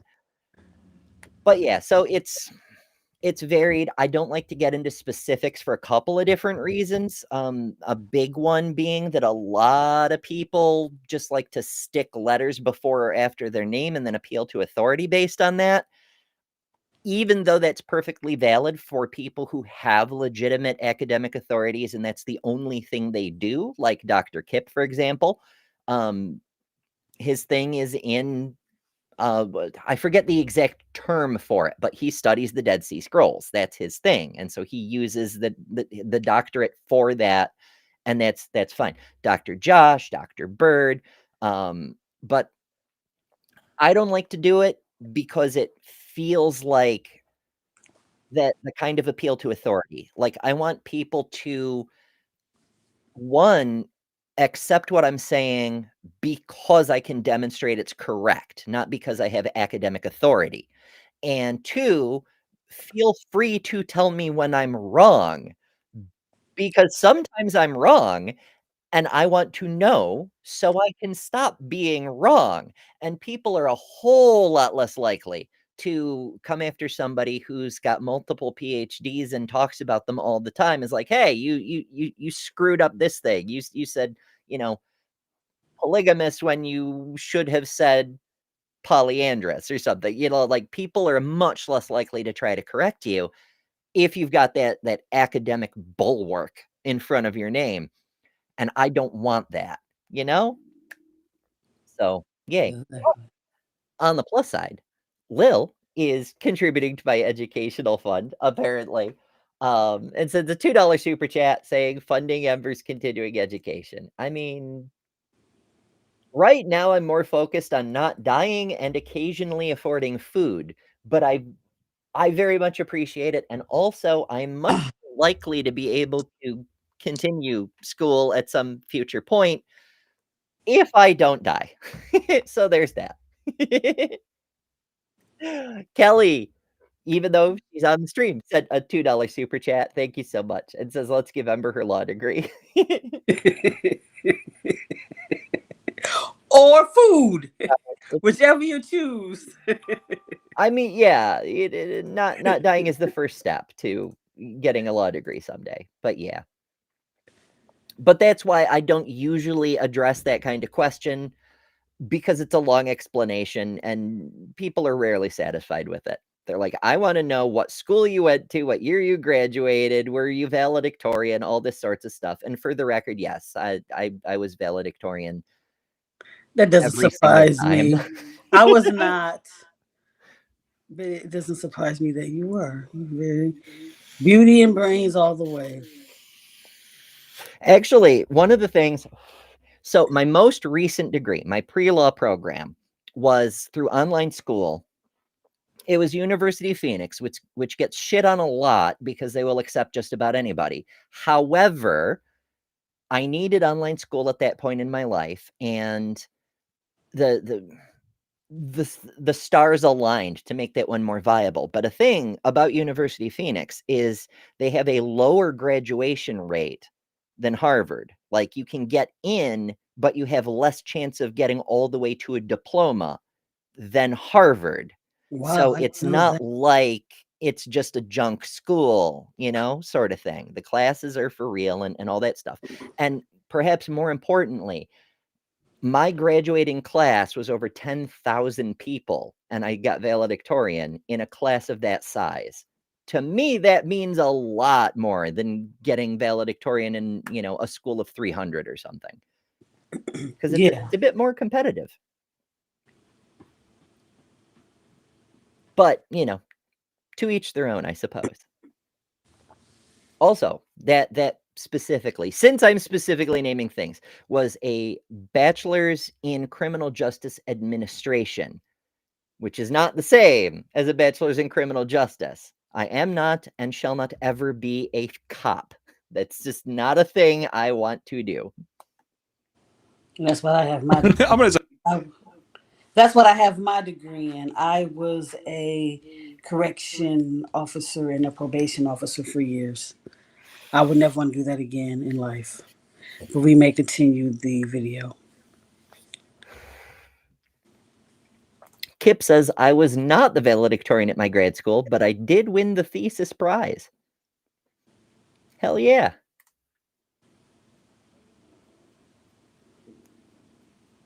I was having trouble remembering what your specific degree is earlier, Kip, so you'll have to forgive me. I mean, one of the pluses of our community is there's so many people with so many specialized advanced degrees that we're surrounded by knowledge and science and whatnot, and it's fucking wonderful. But the flip side is I can't remember exactly what all y'all's degrees are in. That's a lot to remember. Mm-hmm. Every one of my employees now, I'm in a polyamorous relationship with all of them. As I was gonna say, that'd be kind of fucked up. It's just like, I'm just friends with these guys. No, you're in the polycule. If I went over to my buddy's house and we were like, yeah, we watch football and we drink beers, and I look over and there's a tack board that's at a polycule and my face is on it, I'm gonna be pissed. But this can result in a tight-knit family-like dynamic that consists of multiple different relationships who are on romantic or friendly terms, known as kitchen table polyamory. Some polycules keep their relationships fairly separated and private, but are still comfortable occasionally meeting up without responsibility or fully merging the two groups' lives together. This is known as garden party polyamory. I gotta have a It borders on class on cult-like all the different terms. I know. Well, a lot of I'm these kind of are confused, there's and I'm barely already a confused with all distinction, that you know? stuff. Like the whole kitchen table thing is like you can all live in the same house and you're like you're just cool with each other. You're just generally very low key and cool. Like you walk in and one of your partners is with one of their other partners on the couch in the living room and you just give them a high five and go get a box of Cheerios or whatever the fuck, like it's just cool. Whereas the garden party thing, it's basically the same thing, but there's a subtle difference in that you occasionally get together and have like a house party sort of thing. It's just, to answer the question, Kip says PhD in religions and theology. My narrower specializations are Hebrew Bible, Dead Sea Scrolls, and early Judaism. So Cool. yay. Hell yeah. Some cool shit. And it very much is. The very first time I interacted with Kip was Neil the 604 Atheist had Kip on, and we ended up simul streaming. I think it was the after show. I can't remember, but we just went nuts about the scrolls. Like so many people are like, oh, they're these dusty old copies of the Bible. Like the Bible itself is dry enough, which some people beg to differ on that subject, but the scrolls themselves, like, even if you don't care about the Bible, the fucking scrolls are so cool because it's lost writing from way back in history. I don't know. Maybe I'm a nerd. I'm definitely a nerd, but maybe I'm a nerd for that reason too.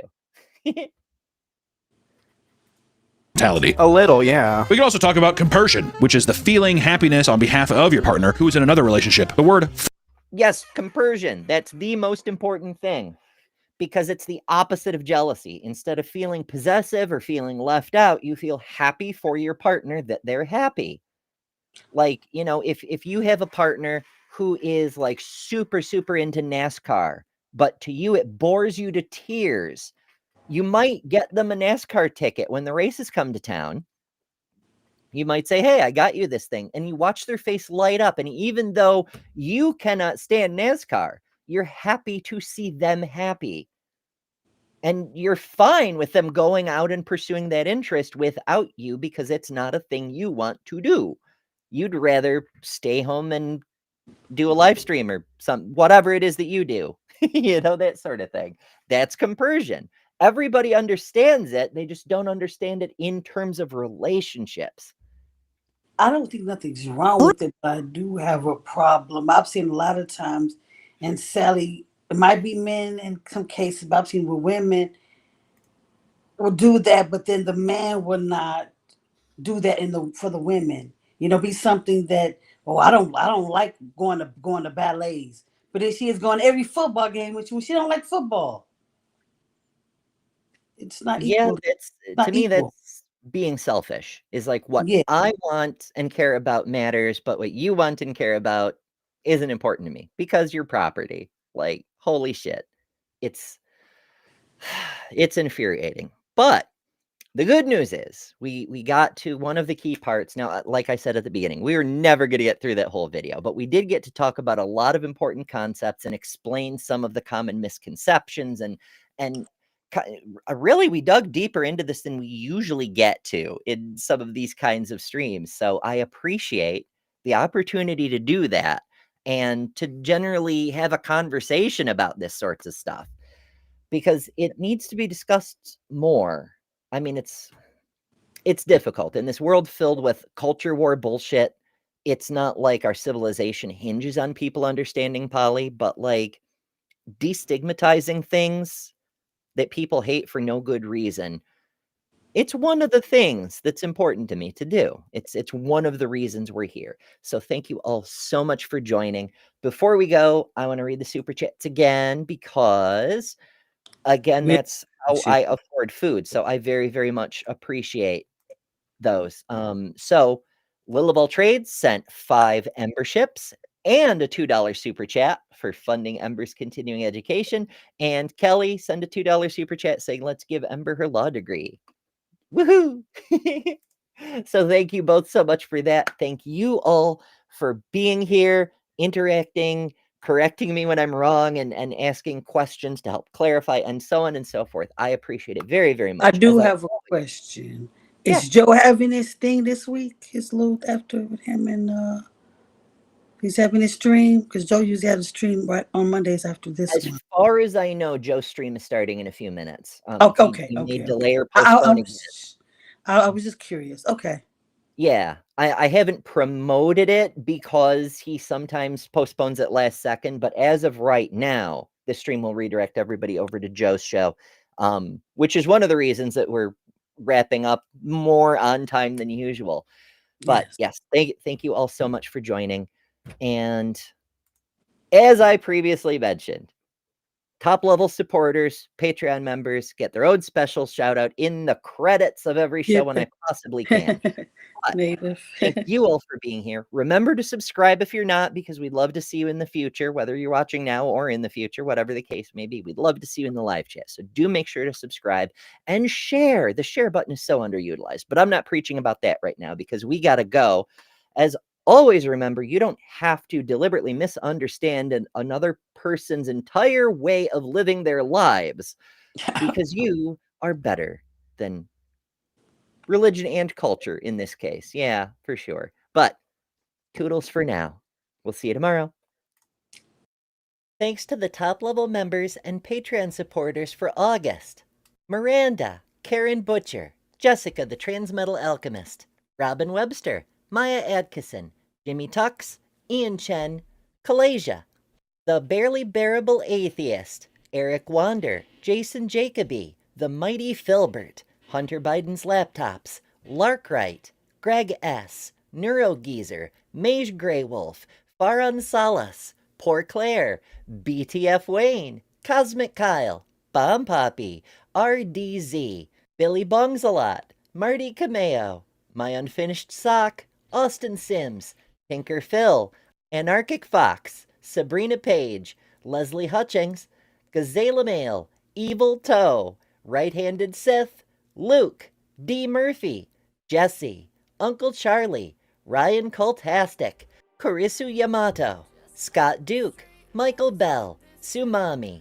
Citizen 9, S. Cook, James Nordoff, Hecklek, Velvet, KCA Randy, B.S. Lewis, Tori Swansiger, Whimsy, Kristen Slays, Godless Engineer, Fern Lovebond, Hillhugger, Karen Butcher, Milwaukee Atheists, Booba Sweat, Maya Adkison, My Unfinished Studio, Ian Chen Official, Introvert Ancom, Tilting Windmill, Christopher Tablante, Robin Webster, Proby666, Jason T, Action Squad, Robert Madewell, Doc Don Hogg, Jester, Sydney Raptor, Stardust Lilith, Jessica the Transmetal Alchemist, Jake, insert clever dapper inside joke here, Nelson, Supercritical Snake, Eli Slack, Geo Sam, Kalasia789, L Trucker, You Are Victoria, Polly Has His Cracker, Roman Weber, Leo Filius,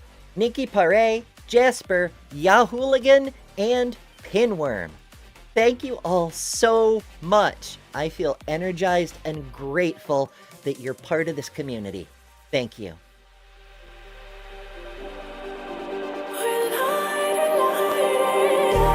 Just like a spark that's breaking out. Can't make a stop, can't turn back now. We know that there's no room for doubt. No